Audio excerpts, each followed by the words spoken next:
Hello, my name is Halina Krivanos, and this is my presentation on how a medical staffing agency can distribute additional medical staff to support with flu season and facilitate the burden on hospitals and clinics across the country. The motivation behind this project is that the US has a flu season where more people than usual suffer from the flu. Some develop serious complications and end up in the hospital. Hospitals and clinics can use additional staff during the flu season in order to better treat this patient and hopefully prevent death. The medical staffing agency provides this temporary relief. The objective of this project is to determine when to send staff and where to send them. The time interval of this analysis is 2009-2017, and we can start. The agency covers all hospitals in each of 50 states of the United States. To determine where to send employees, we first need to find out who is the most affected by the flu season, when is the flu season, where people live, where people die, and how is big this rate. And as we can see in this chart, there is a very strong correlation between population number and mortality. People die more in those states with large population. For example, California has both the highest population and highest death count. But Wyoming has the lowest population and very low death count in 2017. Influenza is a seasonal disease, and in US the flu season is autumn and winter usually. I used a line chart and year time frame to see the start and end of the flu season based on the number of deaths during the time. The colors here represent United States divided into 9 climate regions based on data from national environmental informational centers. Also, influenza virus circulate year-round. Flu activity peaks maybe between December and February, but some states' activity may continue in May. If we see Northern Rockies and Plains region, we don't see large outbreaks of mortality from influenza, but the population is low too. We know that people from vulnerable population are more likely to suffer complications from the flu and require additional care, as defined by the Center for Disease Control and Prevention, CDC. This includes adults over 65, children under 5, and pregnant women, as well as those with HIV, cancer, heart disease, stroke, diabetes, asthma, and children with neurological disorders. For scope of this analysis, population to be those people under the age of 5 and over the age of 65.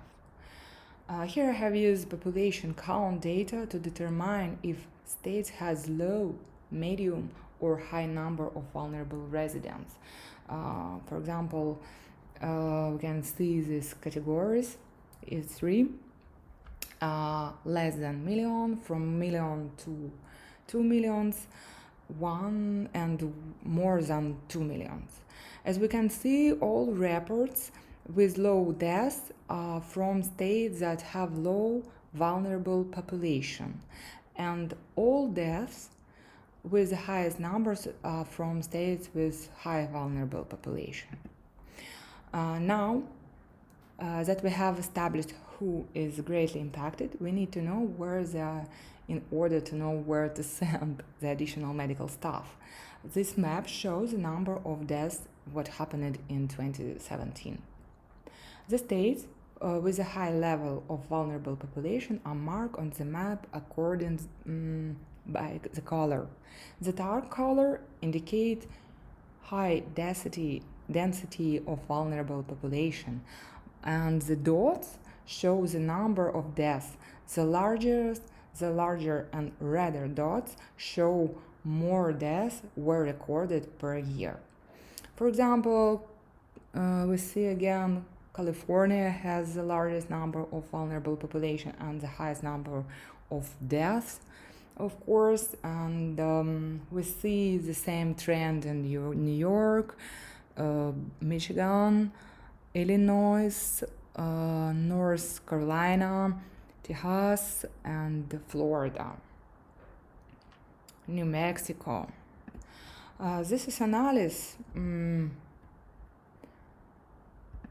This analysis showed that there are strong correlation between the number of vulnerable residents living in a particular state and the severities of the flu season.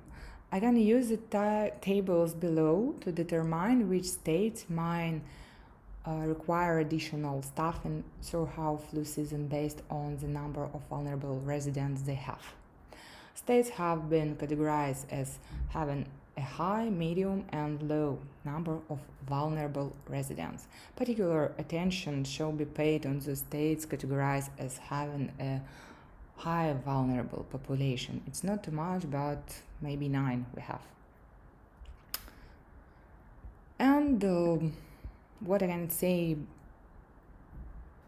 more, it's just like conclusion. Depending on climate of region and or weather condition, we know 3 groups of flu seasonality.